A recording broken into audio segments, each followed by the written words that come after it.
Hey guys, welcome back to another Is It Light Enough video. I did film this video before, but unfortunately, as I said in my last video, I deleted one of the files I needed in order to edit and complete this. So I am filming it again. And you'll have to excuse me, I'm not feeling my best today, but we're going to do this anyway. So today I'm filming the Josie Maran Vibrancy foundation. This is in the lightest shade, and when I went to Sephora that day, they ran out of sample cups and she just poured it into this little baggie here. So it's kind of messy, but I did manage to make it work the last time I filmed this. So this is what it looks like up against my skin just while it's in the bag. I'm not sure if you can tell, the color is just slightly off, and we'll get to that in a minute. Before application, I'll just go over a few things from the website. So the Josie Maran Vibrancy Argan Oil Foundation Fluid is $55 Canadian per ounce and comes in 14 shades. As I said, I have the lightest shade, which is Dynamic RG5, which is for fair skin tones with neutral undertones. R is for rosy undertones and G is for golden undertones, and RG is for neutral. This is a revolutionary medium to full coverage skincare foundation fluid powered by 100% pure argan oil and nutrient-rich pigments for vibrant glowing skin. If you know anything about Josie Maran's line, then you'll know that she uses argan oil in everything. This is formulated without parabens, sulfates, phthalates, dermatologist tested, and cruelty-free. And it's clinically proven to hydrate and smooth even the most sensitive skin, and it's apparently very good for people with inflammation and rosacea. So I'm just going to open this up, and what I did last time was I just kind of took some on my finger and kind of spread it around my face. So that's what I'm going to do again here. I don't have any primer on as per usual.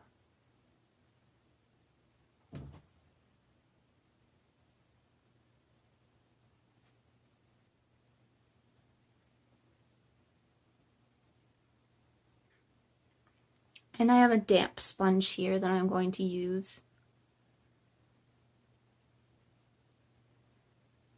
And so let's just talk about my previous experience with this. So I did find that it went on very nice. It did not cling to any dryness or anything, not that I'm feeling particularly dry, but you never know, right? It has a very natural finish to it, and it has a definite like dewiness and radiance, which would be good for people who are more on the dry side. But I mean, it has argan oil in it, that makes sense.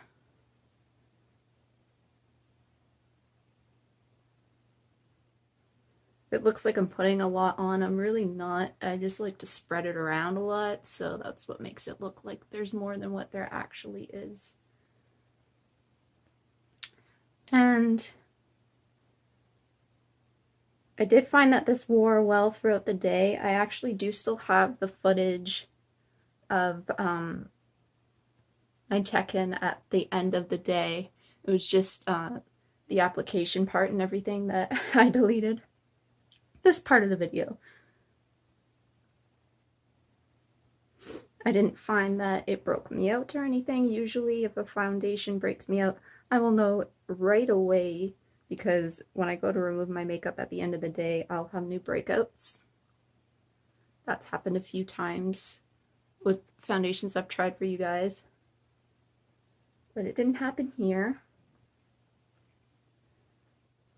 Now let's talk about the color a little bit. Immediately my thought is that it's peachy. On me, it's peachy. And now when I was using this the other day, I thought this is a pretty decent color match. It's not terrible at all. And then I started going into different lighting situations, and the more I looked at it, the more I thought it's not matching 100%. And so this is what I was wearing in my Get Ready With Me video that I put up not long ago. And you may not be able to tell from face to neck. However, one giveaway that it's not quite right is my concealer. Because I always use the same concealer, which is the Kat Von D L1 concealer.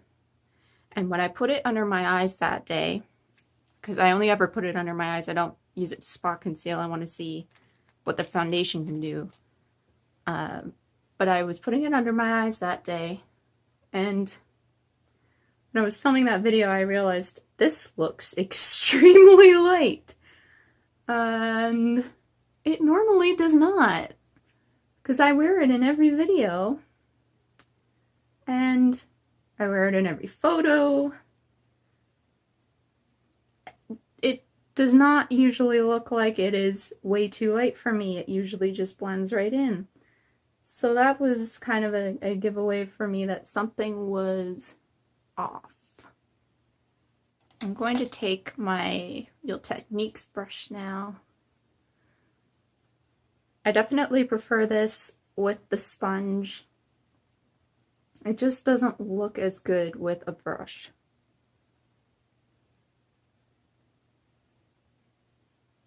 And I almost feel like it looks darker with the brush. I don't know how. Something about having a little bit of water left on the sponge to help blend it in. And this just makes it a little bit streaky, not as natural. And this is the side where I ended up having some caking throughout the day.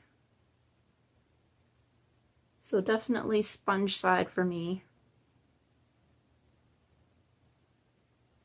So I mean, you can go back and watch that Get Ready With Me to see what I'm talking about with the concealer.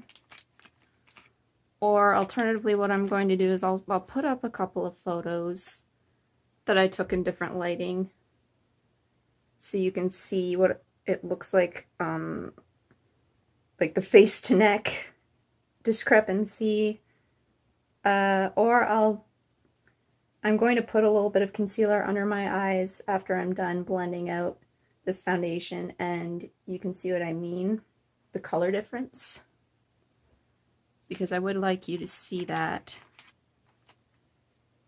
If it was just a difference in undertone, I don't think it would show up as looking that much lighter, because the undertones of the NYX Total Control Drop Foundation and the concealer are way different, and it doesn't look super duper light. There's just, I think this is too dark, as most things are.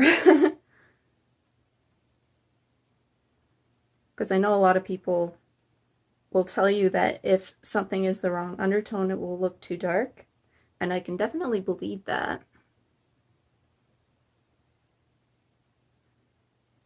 But then if you add something white to a foundation and it blends right in, then chances are it's not the wrong undertone. It's just the wrong color depth. And I have a feeling if I added white to this, it wouldn't be a problem. So I actually tested this theory out, and the bottom swatch is with white added, and the top swatch is without. And here we go, the bottom swatch is blended in, the top swatch is not. As you can see, with white it blends in.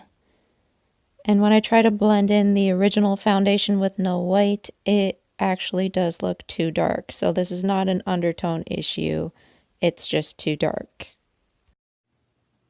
I can add white to most things, and it looks fine. Except for the NARS Radiant Creamy Concealer in Chantilly, I added white to that, and that was still looking a little bit weird on me. So that obviously was just the wrong undertone. It was kind of a weird olive-y yellow. But anyway, I have this on my face. I didn't blend it down my neck because this is kind of high. And I'll just come in a little bit closer so you can kind of see the difference between sides here. So this is the sponge side, which to me looks a lot better. And this is the brush side, which I just don't like as much. But maybe you don't see a difference on camera. It's always hard for me to tell until I'm looking back at it during editing. And I'm just going to pop on a little bit of concealer so you can hopefully see what I saw the other day. That looks pretty light. I neglected to bring in my smaller blender, so we're just going to have to go with this.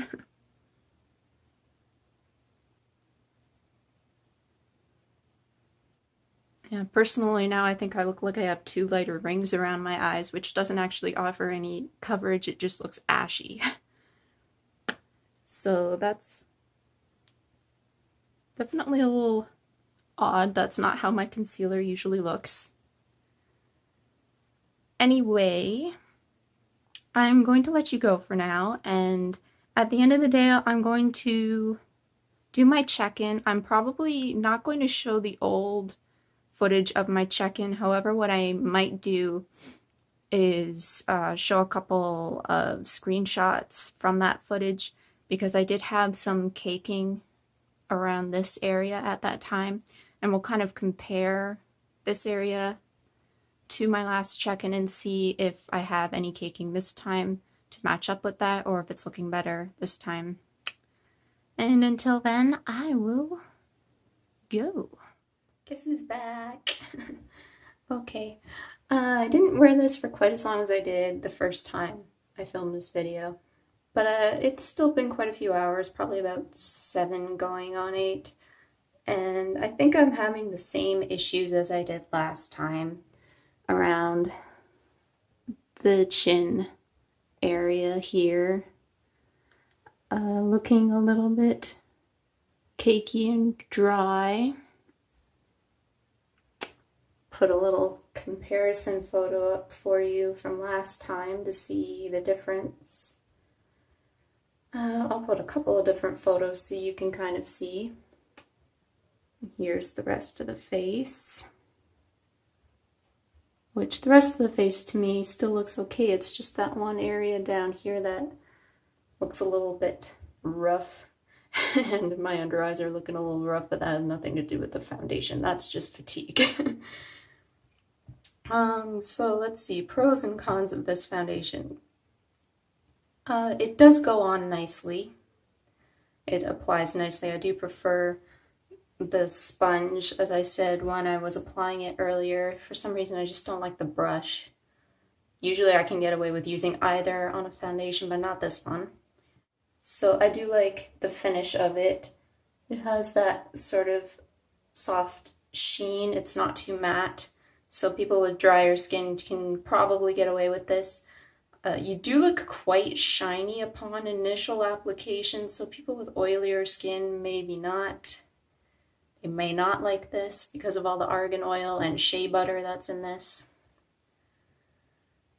Massive con, the shade range. How many times am I going to have to say this? 14 shades is not enough. It's not nearly enough. So if you're scoping out this foundation and you're having trouble, you're not alone. There's probably a lot of people out there who can't use this foundation. Obviously, you'll have watched by now, but I actually did a test on my neck, swatching this foundation on its own and then mixed with white. The white mixed version is the one that matches me better than this. So this is not a match. Even though this is considered one of the lightest foundations at Sephora, it's still not good, and a lot of medium shades, no deep shades really, maybe 1 or 2. It's just not a good shade range. I feel like that's really the only thing that sucks about this foundation, is the fact that it's not going to work for a lot of people, either their skin type or their skin tone. But how do you think it looks? It doesn't look that bad, it's just... you know, I just kind of get fed up with these. So I discussed this actually at the end of the last time I finished shooting this, but I think any foundation with a lot of pigment, whether it's a peachy tone pigment, yellow tone pigment, very pink based, whatever. As long as there's a lot of pigment in it, it's just not going to work for me. I need something that's a little bit more clear, translucent based. That's why adding so much white to something usually helps.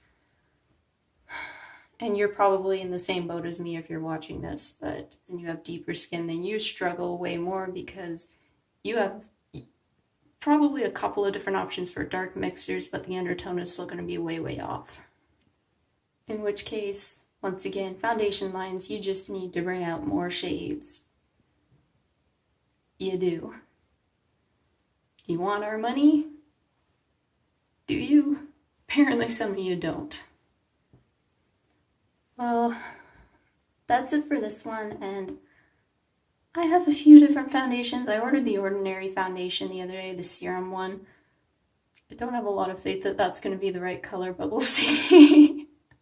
It wasn't expensive anyway. And that's it for now. I will see you in the next video. Bye, guys.